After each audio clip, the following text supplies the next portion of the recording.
अस्सलाम वालेकुम गाइस, कैसे उम्मीद करता हूँ सब लोग ठीक होंगे। जैसा कि आज का हमारा टॉपिक है, मैंने सुजुकी कल्टस क्यों परचेज़ की। अक्सर लोग ये सवाल कर रहे थे कि आप हमें ये बताएं कि आपने सुजुकी कल्टस ही क्यों ली, किया पिकेंटो या और ब्रांड क्यों नहीं लिया। तो आज हम इसके ऊपर बात करेंगे। अच्छा, तो सबसे पहले देख लेंगे मैंने सुजुकी कल्टस 2018 में जब ये परचेज़ की थी तो उस टाइम मेरे पास क्या क्या ऑप्शन थी। तो उस टाइम मेरे पास पहली बात तो किया पिकेंटो की ऑप्शन थी नहीं। उस टाइम किया पिकेंटो नहीं थी, सुजुकी कल्टस थी, फा V2 थी, विट्स थी और टोयोटा एक्वा थी। मेरा बेसिकली जो बजट था उस टाइम वो था 15 लाख, और मेरे उस बजट में जो गाड़ियाँ आ रही थी वो मैंने आपको बताई हैं। होंडा सिटी भी आ रही थी। हाँ, सबसे पहले तो ये क्वेश्चन बनता है कि मेरी रिक्वायरमेंट क्या थी। मेरी रिक्वायरमेंट थी 0 meter car, brand new car, और दूसरी कार ऐसी हो जो कि फ्यूल एफिशिएंट हो, जिसकी पेट्रोल एवरेज बहुत अच्छी हो। ये दो चीज़ें थी, ठीक है। ये दो चीज़ें मेरे ज़हन में थी कि जो भी गाड़ी मैं लूँ वो फ्यूल एफिशिएंट हो और 0 मीटर हो, अप्लाइड फॉर हो। तो मैंने जो कंसिड्रेशन में की थी, होंडा सिटी थी, वो भी 16 लाख की थी। था 2018 की बात कर रहा हूँ, आज 2021 है, मैं 2018 की बात कर रहा हूँ। तो होंडा सिटी थी 16 लाख की, बट वो मैनुअल थी, ऑटो नहीं थी। ऑटो जो थी वो तकरीबन 18 लाख के करीब थी।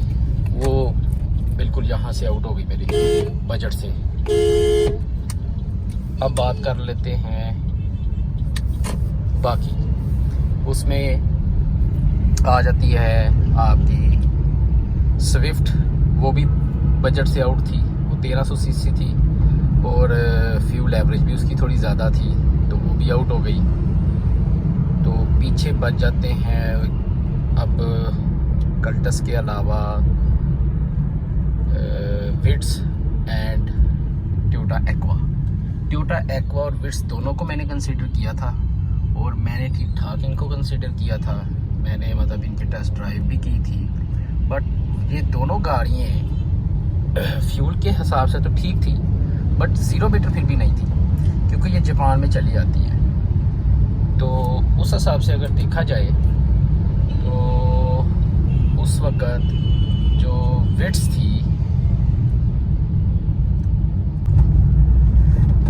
थी वो उसकी फ्यूल एवरेज भी इतनी अच्छी नहीं थी।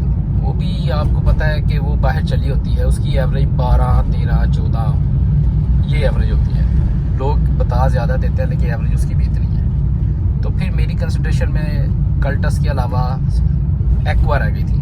एक्वा की तो मैंने कोटेशन भी ली थी, यहाँ लाहौर से ही, जे रोड से मैंने ड्राइव भी ली, चेक भी की थी और उसकी कोटेशन भी ली थी। एक्वा मुझे अच्छी लग रही थी, फ्यूल एफिशिएंट भी थी और गाड़ी भी बहुत फीचर्स वाइज बहुत अच्छी थी। फीचर्स के हिसाब से वो बहुत अच्छी गाड़ी थी, तो मेरे कंसिडरेशन में थी। बट 2018 में जापान ने अनाउंस किया कि उन्होंने टोयोटा एक्वा डिसकंटिन्यू कर दी है, और इसको उन्होंने बनाना बंद कर दिया है, क्योंकि उन्होंने कहा कि जो विट्स है वो उसी को कंटिन्यू करेंगे, इसको बंद कर देंगे, क्योंकि दोनों का ऑलमोस्ट स्ट्रक्चर सेम है। तो उन्होंने क्या किया कि एक्वा का इंजन विट्स में लगा दिया, विट्स को हाइब्रिड कर दिया और एक्वा को बंद कर दी। तो मेरा मानना यह है कि जब एक गाड़ी कंपनी बनाना ही बंद कर देती है तो 2, 3, 4 साल बाद या कुछ ना अरसे बाद उसके आपको स्पेयर पार्ट्स मिलना बंद हो जाते हैं या मुश्किल से मिलते हैं। तो ऐसी गाड़ी बंदा ना ले जो मैन्युफैक्चरर ने बंद कर दी हो या डिसकंटिन्यू हो गई हो। ऐसी चीज़ लेने का फ़ायदा नहीं है।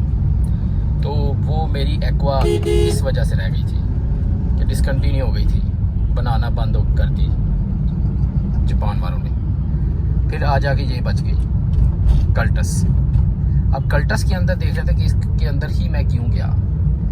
देखिए, मैंने जैसा आपको बताया कि मेरी दो चीज़ें थी।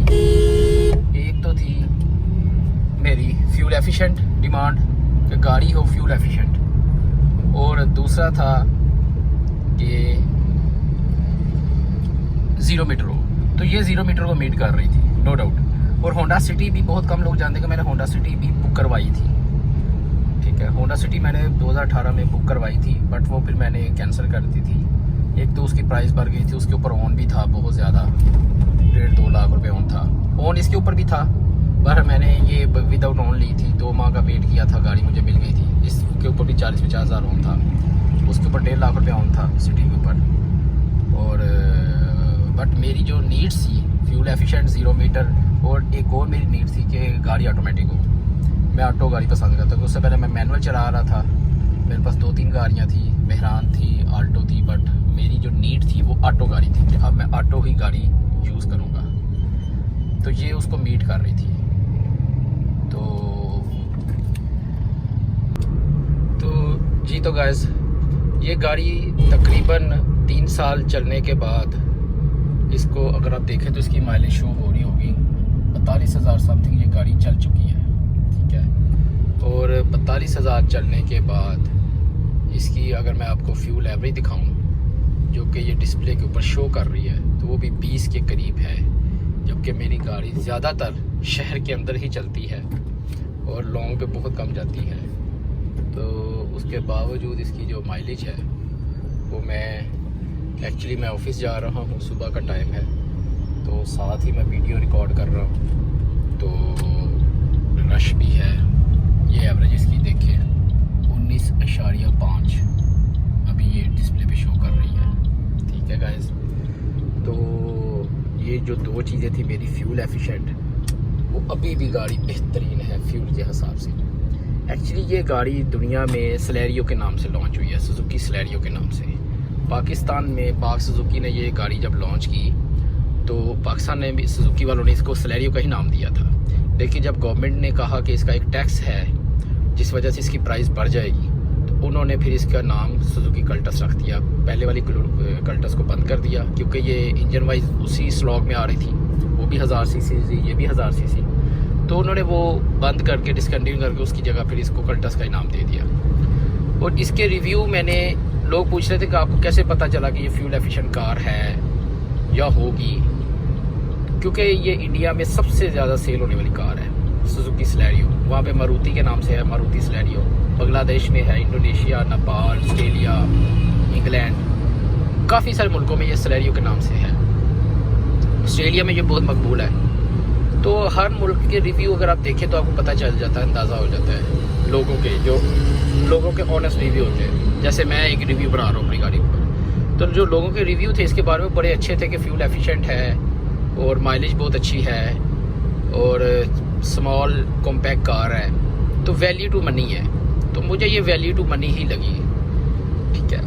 विड्स मैंने फ्यूल एवरेज की वजह से छोड़ दी थी, और दूसरा वो चली हुई आती है, 0 मीटर होती नहीं है वो, ठीक है। एक्वा डिसकंटिन्यू हो गई थी, किया पिकेंटो की ऑप्शन थी नहीं उस वक्त। तो अब अगर आप सवाल करते हैं कि मुझे अब दोबारा चांस मिले, मतलब मैंने तब ये इनवाइस थी इसकी 15-28 की, तो अब तो ये मेरा ख्याल 20 लाख के करीब है इसकी प्राइस, और किया पिकेंटो भी 20-21 के करीब है, ऐसे ही है।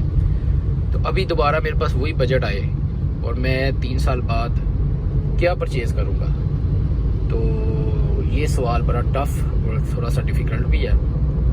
बट अभी जो हमारे पास ऑप्शन है उस बजट के अंदर, अगर मेरे जेन में, फिर वही देखिए हर बंदे की कोई ना कोई डिमांड होती है। मेरी डिमांड थी fuel average, automatic, 0 meter car. तो अभी भी मुझे ऐसे लगता है कि मुझे सुजुकी कल्टस ही किया पिकेंटो से अच्छी लगती है। उसकी रीज़न, किया पिकेंटो बहुत अच्छी गाड़ी है, पहली बात तो ये, मैं उसको बुरा नहीं कहता, बहुत अच्छी गाड़ी है। और अच्छी चीज़ है कि कोई कंपटीटर आया, मैं तो कहता हूँ मैक्सिमम कंपटीटर आए। आई विश के 1000 सीसी के अंदर पाकिस्तान में को 5-6 कंपटीटर हो, ताकि लोगों को चॉइस मिले, और इस तरह गाड़ी की वैल्यू प्राइस भी नीचे होगी। अंडरस्टूड की बात है, क्योंकि इंडिया में गाड़ियों की वैल्यू कम इसलिए है कि वहाँ पे एक तो मैन्युफैक्चर भी होती है हर चीज़, दूसरा वहाँ पे डिमांड बहुत ज़्यादा, सॉरी गाड़ियों की जो मॉडल्स हैं वो बहुत ज़्यादा है, चॉइसेस बहुत ज़्यादा लोगों के पास, डेट्स वाई वहाँ पे गाड़ी सस्ती है। अब ये सुजुकी सलेरियो वहाँ पे 6 लाख रुपए की कार, 0 मीटर 6 लाख की, और वो पाकिस्तानी तो 12 लाख बनते हैं। तो फिर भी हमारे मुल्क में तो ये 20 के करीब महंगी है। तो बेसिकली अब मेरा ये जो क्वेश्चन था कि दोबारा से अगर ये लेना जाए तो मैं कल्टस को इसीलिए चूज़ करूँगा कि फ्यूल एफिशिएंट है, किया पिकेंटो की फ्यूल एफिशिएंट नहीं है। दूसरा इसके अंदर उस प्राइस के हिसाब से फीचर ज़्यादा है। मसलन इसके अंदर अलॉय रिम है, उसके अंदर अलॉय रिम नहीं है, ठीक है। बाकी बेसिक फीचर उसमें भी है, इसमें भी हैं, मतलब एयर बैग्स हैं। अच्छा, इसका एसी बहुत अच्छा है, ठीक है। पाकिस्तान में स्मॉल कार्स के अंदर अगर मैं एसी की बात करूं तो ये एक ऐसी कार है जिसका एसी बहुत अच्छा है। अगर मैं इसे कंपेयर करूं होंडा सिटी से तो उससे भी अच्छा एसी है इसका, ठीक है ना जी। तो गाइस ये था आज का रिव्यू सुजुकी कल्टस के ऊपर कि मैंने सुजुकी कल्टस ही क्यों परचेज़ की, मैंने कोई और कार क्यों नहीं परचेज़ की। ये मैंने आपको अपना एनालिसिस बताया। उम्मीद करता हूँ कि आपको इस वीडियो से बहुत फ़ायदा होगा, ठीक है। अपना ख्याल रखिएगा। बहुत शुक्रिया, थैंक यू, अल्लाह हाफिज़।